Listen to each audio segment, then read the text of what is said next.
Now, if you've been with us, you've seen the bus. The whim of a madman. I like that.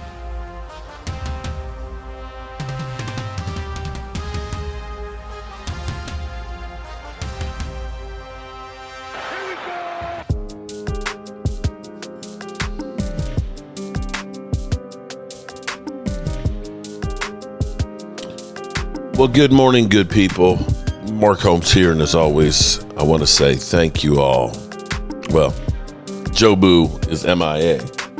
We got Bucky Beaver here, and we have our hurt feelings. And as always, I want to say thank you all for watching, commenting, subscribing, and being part of the Joe Boo Sports Report. Without you guys, as well as you ladies, you know that this literally does not work.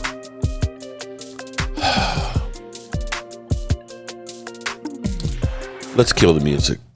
Let's just kill the music. And let's just get right into this. Jerry Jones doesn't give a damn about your feelings. And Jerry Jones, he ain't got time to worry about the Dallas Cowboys. You know, Jerry Jones showed his true colors. You know, it's kind of fitting that on Monday Night Football, that Billy Bob Thornton was praising the acting ability of Jerry Jones and basically insinuating Jerry Jones could quit his day job and be an actor. And you know what? I'd be happy if he did. I'd be happy if he did, because he's just half-assing being a GM. All these things actually have come to the surface now when you think about this, because first of all, you remember when 105.3 The Fan questioned something that he did last year, and Jerry Jones says, I don't expect people that I write checks for to question what I do. Okay. So now you've got an atmosphere of fear. Nobody can control Jerry Jones. Nobody can tell Jerry, you know, you're doing something wrong. Okay. Mind you that you're 83 years old and probably not as sharp as you used to be. And that being an NFL GM is a full-time job, that there's very few people out there that can do it as just their single job. Now, let's go to this tape real quick, because this is Billy Bob Thornton praising Jerry. But I'm pretty proud of them Cowboys. I'm pretty proud of the stuff we've done in oil and gas. And oil and it pales gas. In comparison to how proud I am is to have lived my life working with my kids. And I'll tell you, young man, you're no spring chicken. And you ought to listen to Little Ish yourself. Yes, sir. Billy, that was Cowboys owner Jerry Jones.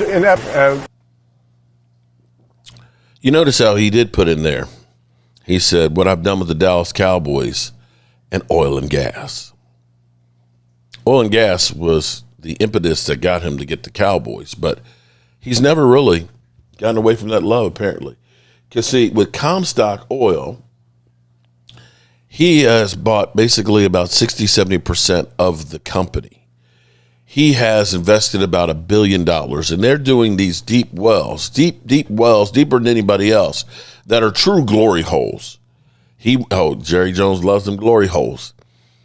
And he, as he put it, this is exactly as he spits in our face, as he literally spits in our face. It's payday. There's $100 billion present value with gas out there, Jones told Monroe by the phone. That's why I'm talking to you on the telephone rather than trying to fix our defense with the Cowboys. And fans are pissed. I don't know about you, but I'm pissed. Because what you hear from Jerry is, there's no check big enough that I wouldn't write.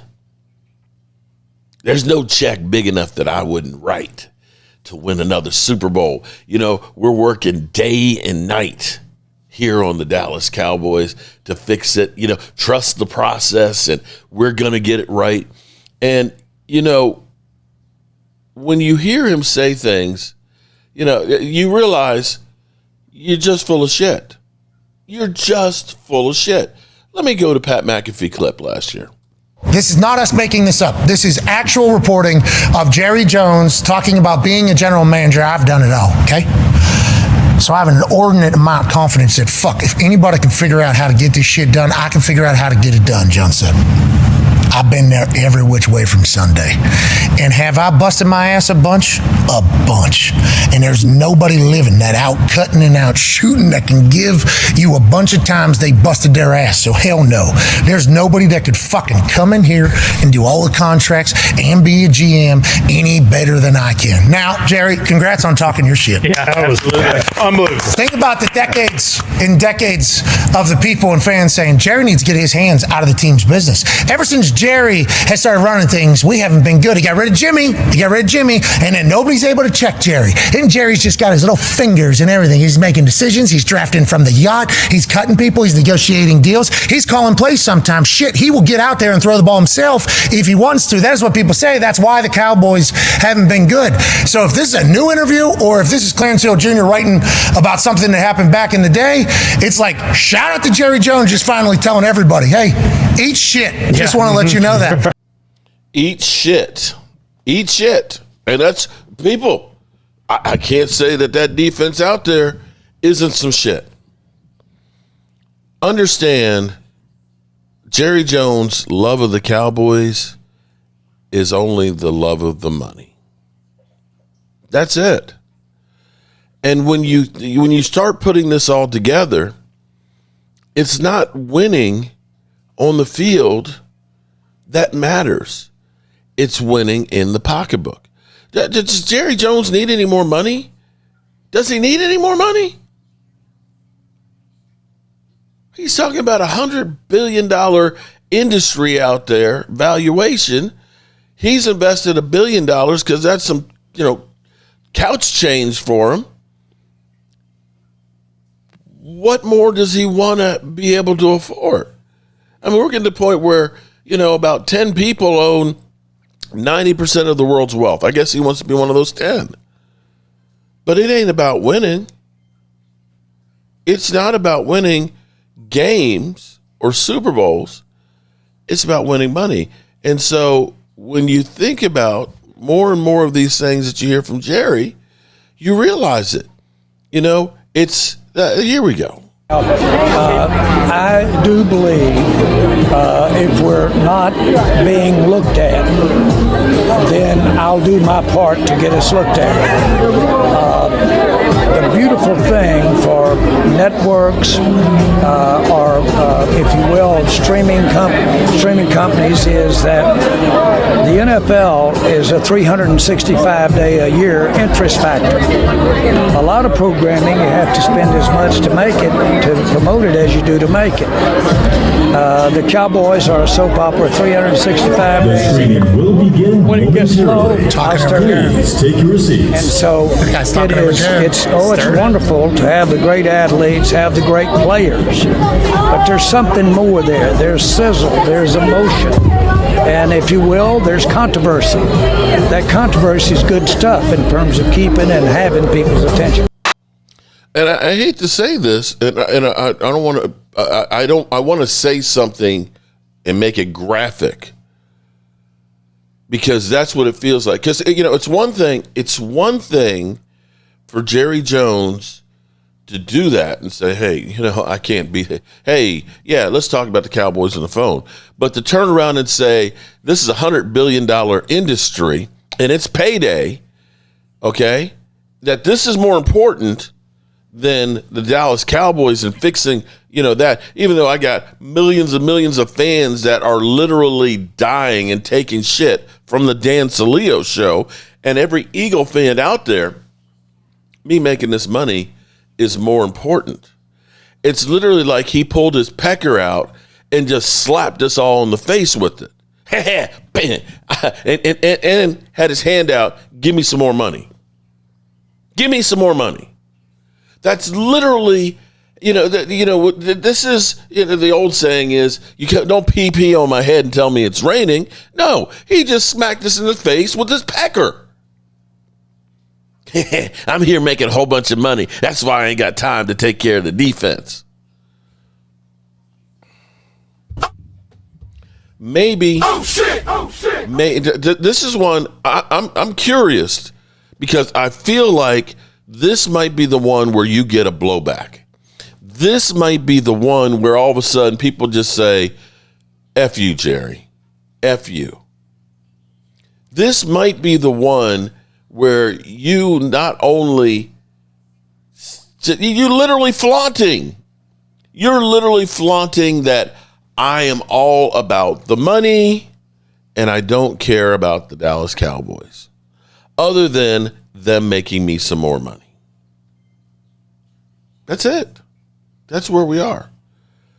So I don't know if anything happens. You know, I know here's where you understand. We can look and we can say, well, it's Will McClay. Will McClay is maybe the one to blame for the players that they want. I'm just sitting here thinking in my mind, it seems like a lot of times we take shortcuts. Instead of us doing our research and understanding how the cap works and how to get a player whole that's advantageous for the team and for the player, we end up shitting on the players. We make him seem like they're greedy when he's the greedy one. You understand that, right? They're constantly always talking about how much money the players want. Oh, man. Well, but here it is.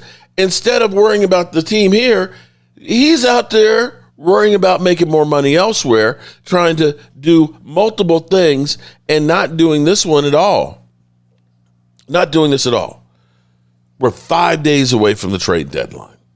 We have a defense that is atrocious, that every move that they've made has blown up in their face. Kenneth Murray is the worst linebacker I've seen in my life. Worst. Mozzie Smith. How bad is Mozzie right now? Who was your number one draft pick a couple of seasons ago? The fact that Perry Winfrey window from injury is open when you can't even get Mozzie, he's a healthy scratch. He's a healthy scratch. Jack Sanborn, I call him sandbags because he runs like he's got sandbags tied to him. Your linebacking core, when you think about guys like Hollywood Henderson that we used to have here, it's just an abomination. Our secondary, which, quite frankly, they screwed the pooch when they let Al Harris go. Because Al Harris had those guys balling and getting the ball. Your edge rushers that you drafted, it looks like what you are doing is half-assing and not doing your homework. Hey, let's sign these guys. They were first-round draft picks, and they're cheap now. That'll work. Because being drafted first round always means that you're going to be great. Hey, let's draft Savon Ravel because, had he not gotten injured, he was going to be a first-round pick. So you're not digging down deep to find the diamonds in the rough. You're basically going by the popularity of that player, regardless of if they perform. If they were a first-round talented guy, that's the guys we got to get. No matter that they were injured, no matter that they haven't performed in their time in the NFL. That you literally heard them say, we made the trade for Jonathan Mingo because we had him as a second-round grade. It doesn't matter what you had him as a grade for. What it matters is, what did they do on the field? And so you look at this and you say, yeah, it seems like you're trying to do multiple jobs. And when you try and do too much, you half-ass it. I hope and pray that maybe this is the moment. This is the moment that there's so much blowback from this statement. And it probably won't be, because when you got Jerry Jones, F you money, which means I've got so much money, I can just say F you, it doesn't matter, that it won't matter. But I'm appalled. No, I'm not really appalled. Actually, I'm not really surprised. The only thing I'm surprised is that he let the cat out of the bag And maybe that's because he's 83 years old and didn't realize exactly what he was saying. So let's sound off before we get out of here. About how well his offense is playing while his team is 3-4-1. Take it, Shotty. None of us have done good enough. That's real. I mean, our scorecard is what it is, and that's not just, defensively, that's offensively, we're a football team that's 3-4-1. You can take the stats on offense and shove them up your ass. As far as I'm concerned, is what it is. We want to win. Yes, that's what I want to hear my coach say. That guy can coach my team anytime. You take that, and what do you think of that? You heard what I'm so fired up I can't even finish a sentence. That's the way I want the coach of my team talking when they are underperforming. That defense sucks so much. It is destroying their season, right? They're so bad. I got a stat to stick up your you-know-what. Go ahead, tell me. Whoa. Let's be careful.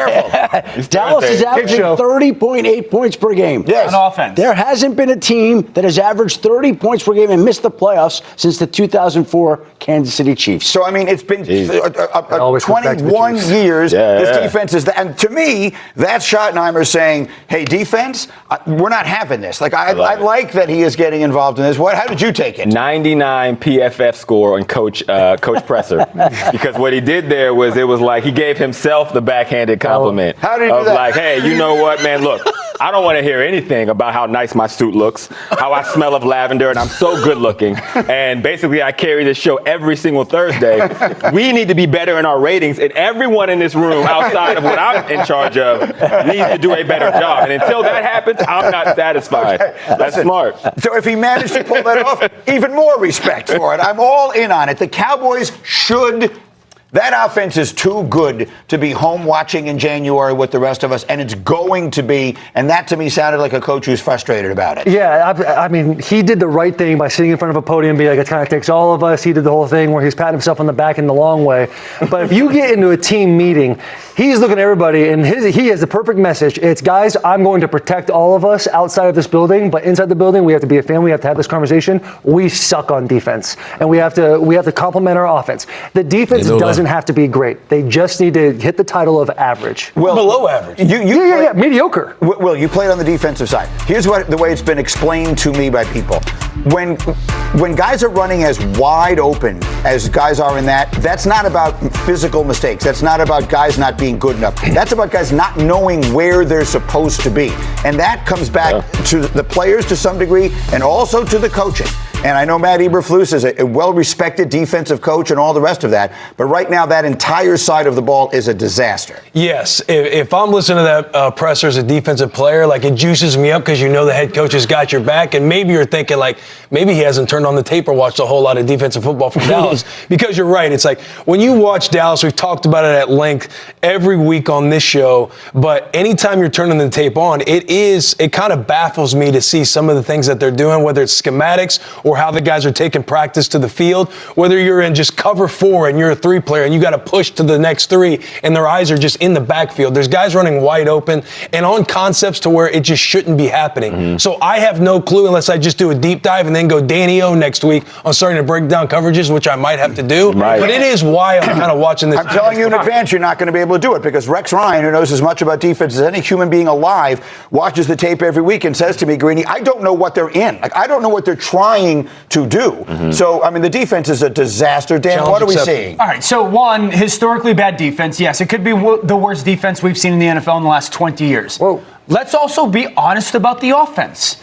In their 4 losses, they averaged 21 a game, 22 a game. They've beat up on teams defensively that were the Jets, the Giants, the Washington Commanders. They had a really good game against the Packers. Other than that, when their offense has needed to play, they got skunked last week versus Denver. They got skunked by the Bears. That's the reality is, yes, this offense has been great at times, but it hasn't been consistently exceptional. But that is an improvement from where they were a year ago. And that they averaged 21 points a game. But look, in their coming losses. into the season, the question was is Schottenheimer going to be able to get this offense going, get Dak playing at his best? Dak is playing good. They did beat up on the team they're supposed to. But at the same time, when you get rid of Micah Parsons, a generational talent. Team? Like, what is this team? It's a great offense and a terrible defense. And quickly, I want to ask you, because Jeff Saturday said it here the other day, I want to ask my two offensive guys, that when you know you have to score on every possession, it creates so much pressure on the offense and that it's impossible to remain that efficient all the time. Absolutely, and it's a lot of pressure on the play caller and the quarterback, and changes the way that you play. It changes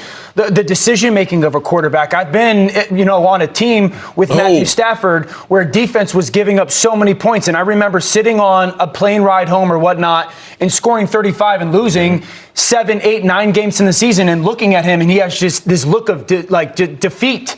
And I would sit there and I go, you got to keep firing. And you'd be way more aggressive than you would have been with the football because you know you have to score a ton of points. You say great offense, great defense. I would go one more, and I would say great offense, great defense, great home team, not a great away team. Yeah, sure. Because at home, they're a different team. They are very difficult to beat at home, even with a bad defense. It's tough to win in Dallas, but when they go on the road outside, they just have not been the same team. Any chance that they make a move between now and it's something of it? Give us something, Shefty. Listen, everybody wants Charles Haley to walk through the door. Everybody wants Micah Parsons to walk through the door. There's not some defensive player that they can go out and trade for that's going to transform this defense. Could they add to it, supplement it? Sure, I'm sure they'll look. But it's not going to be some huge defensive difference maker that's going to solve all the things that have gone wrong. All right, we'll do more on them as we continue this morning. Will fired up. As we continue. Will Compton, buy in. At least, and this is the tale of two different stories. Jerry Jones, who... It's all about the drama, and it's all about the money. Schottenheimer, wants to win. Schottenheimer wants to win. And you can only do so much with what's given to you. So I don't know where this goes. I'm hoping that, the next press conference that we see Jerry on, he's on 105.3 The Fan tomorrow. We'll see if there's any answering to that question. I'm sure they're not going to ask him that question because, of course, they work for him. As always, I appreciate you guys, and I got to get out of here. I can't stand it anymore. I've got to get out of here. I've got to get out of here. Calm down. Get a hold of yourself. Stewardess, please let me handle this. I've got to get Calm down. Now get back to your seat. I'll take care of this. Calm down. Calm down. Get a hold of yourself. Doctor, you're wanted on the phone. Everything's going to be all right. Please. Sister, please, I'll handle this. I've got to get out of here.